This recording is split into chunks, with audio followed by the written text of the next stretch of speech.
Frères et sœurs, depuis des siècles, les chrétiens se réunissent pour célébrer la Vierge Marie dans sa glorification. En France, depuis le vœu de Louis XIII, des générations de nos ancêtres ont confié notre pays, leur propre sécurité personnelle, l'avenir des leurs et de leur descendance, à l'intercession de la Vierge Marie. Ici, dans ce lieu dédié à Notre-Dame de la Prière, depuis plus de 70 ans, nous devons nous arrêter quelques instants sur cette ferveur populaire telle qu'elle est vécue en tant d'autres lieux et hauts lieux spirituels de notre pays. Quelle espérance a jeté tant de chrétiens sur les routes de nos sanctuaires et sur les places de nos villes et de nos villages. Pour éclairer notre démarche et la joie qui saisit l'Église en cette fête de l'Assomption, nous devons méditer ce que les Écritures nous ont apporté à ce sujet. La vision du livre de l'Apocalypse que nous venons d'entendre nous donne un début de réponse. La femme couronnée d'étoiles est désignée par le voyant de l'Apocalypse comme celle qui enfante le Messie, l'enfant mâle, celui qui sera le berger de toutes les nations. Cette vision de la mère du Messie renvoie en premier lieu évidemment à Sion, mais la tradition liturgique a aussi identifié en cette femme la Vierge Marie, mère du Sauveur. Dans le drame qui se joue entre la femme qui enfante et le dragon, symbole de Satan et de l'esprit du mal, c'est le salut de l'humanité qui est figuré et la victoire de Dieu qui enlève l'enfant auprès de son trône. Si bien que cette vision devient comme une prophétie de la victoire de la foi sur les forces du mal. Une vision d'espérance et de force. Voici maintenant le salut, la puissance et la royauté de notre Dieu et le pouvoir de son Christ. L'apparition de cette femme mystérieuse est un signal d'espérance donné pour tous les hommes. L'avenir des hommes n'est pas voué à la fatalité et aux forces du mal. Il y a une espérance de vie et de bonheur, même si cette espérance nous est donnée en notre temps sous la forme d'une vision. Mais n'est-ce pas à juste titre, que l'on prend souvent les hommes d'espérance pour des visionnaires ou des utopistes? Leurs rêves de bonheur paraissent si loin de la réalité immédiate des contraintes et des malheurs qui frappent l'humanité. Au long des siècles écoulés, l'ingéniosité humaine a permis de surmonter un certain nombre de fléaux dont l'humanité était affligée. Mais cette progression rend d'autant plus troublant le fait que malgré l'amélioration des conditions de vie, l'insatisfaction demeure et même, d'une certaine façon, s'accroît. Comment pouvons-nous interpréter cette concomitance entre mieux vivre et malaise de vivre? Cette concomitance n'est-elle pas le signe que les formes de salut dont nous bénéficions sont peut-être authentiques et appréciables, mais qu'elles laissent de côté la question fondamentale du sens de la vie et de la plénitude du bonheur?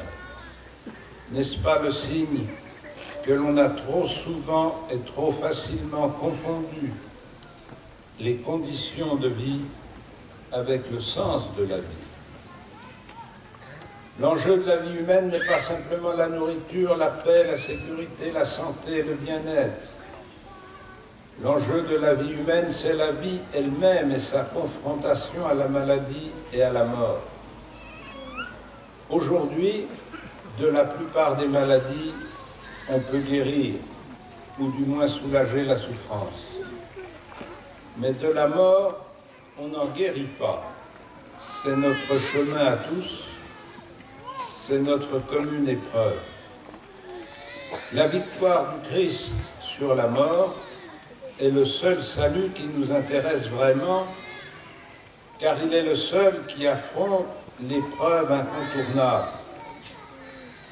Et pour participer à cette victoire du Christ sur la mort, il n'y a pas deux chemins, il n'y en a qu'un, c'est la foi au ressuscité. Vous qui êtes venus si nombreux célébrer ici la fête de l'Assomption, rendez grâce à Dieu pour la foi qui vous a conduit ici. Même si à certains moments vous la sentez faible, vacillante ou incertaine, appuyez-vous sur elle pour confier à Dieu par l'intercession de Notre-Dame les misères qui vous affligent et qui affligent ceux que vous représentez ici. Vos misères physiques, vos misères psychologiques, vos misères morales, mais par-dessus tout, vos misères spirituelles. Regardez autour de vous l'humanité qui nous entoure et qui devient un signe pour la foi vécue en ce jour. Regardez dans notre assemblée les visages apaisés de ceux qui ont accueilli la grâce du pardon et de la communion. Regardez la joie de cette part de l'Église réunie ici ce matin. Avec Élisabeth, nous aussi, nous pouvons dire « Comment ai-je ce bonheur que la mère de mon Seigneur vienne jusqu'à moi? Heureuse celle qui a cru à l'accomplissement des paroles qui lui furent dites de la part du Seigneur. » Cette joie de la foi est en même temps l'aboutissement de nos espérances et le point de départ d'une nouvelle manière de vivre. En effet, à quoi bon éprouver la question cruciale du sens de la vie si cette expérience ne se concrétise pas dans une décision pour organiser notre vie, pour l'orienter sur le chemin où le Christ veut entraîner ses disciples.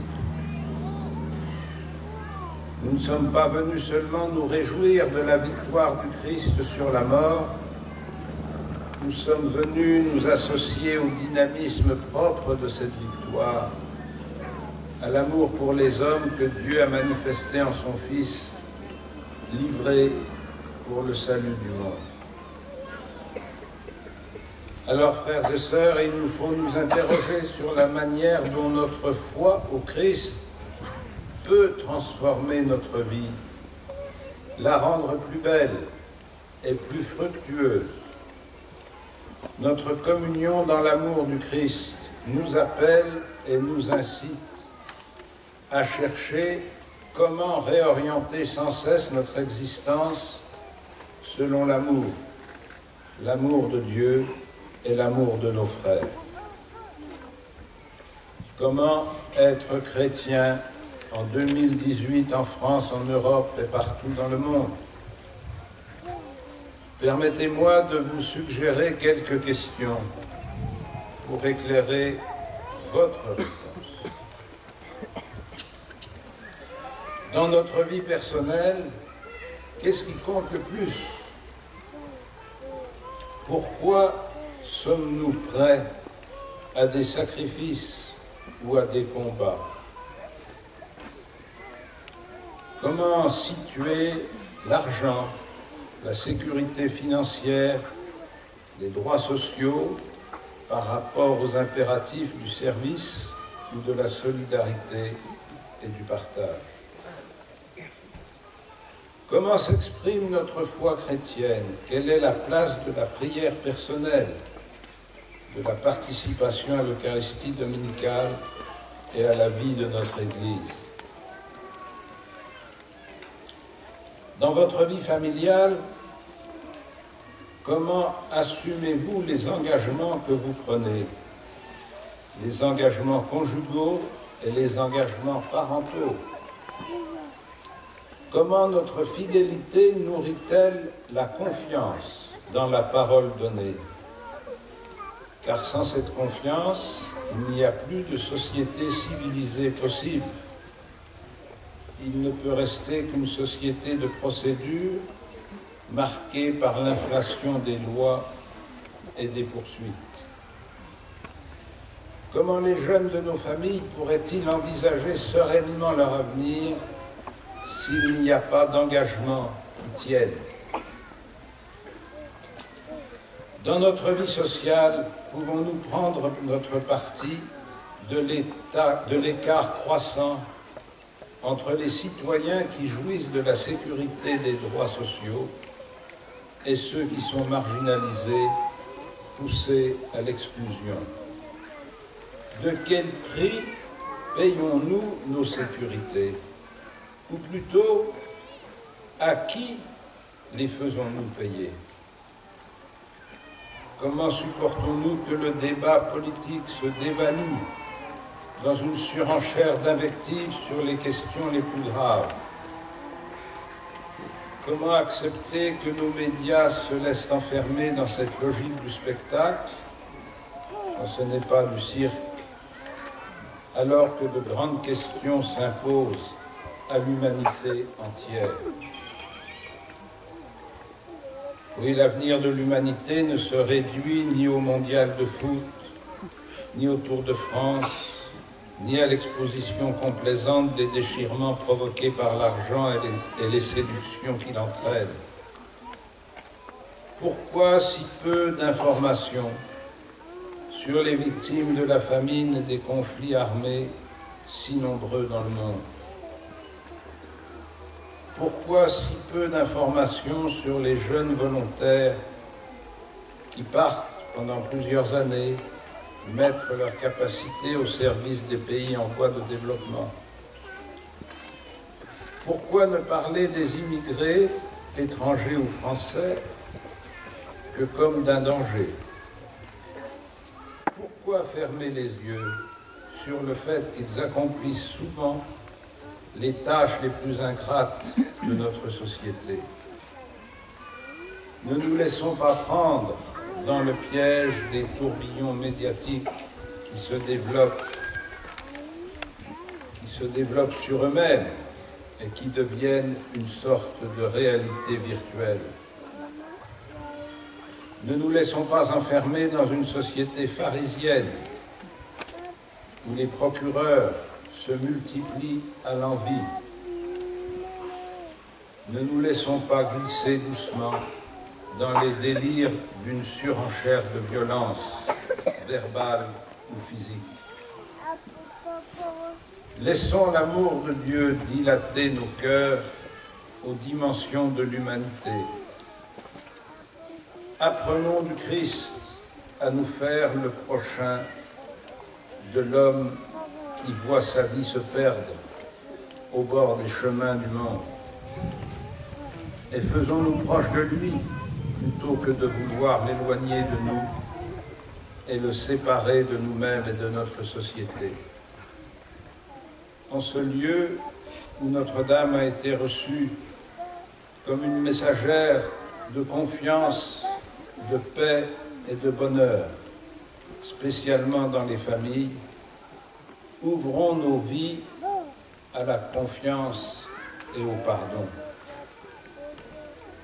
Une société fraternelle et responsable est possible si chacun de nous est résolu à aimer davantage et à se donner tout entier par amour, comme la Vierge Marie nous en donne l'exemple.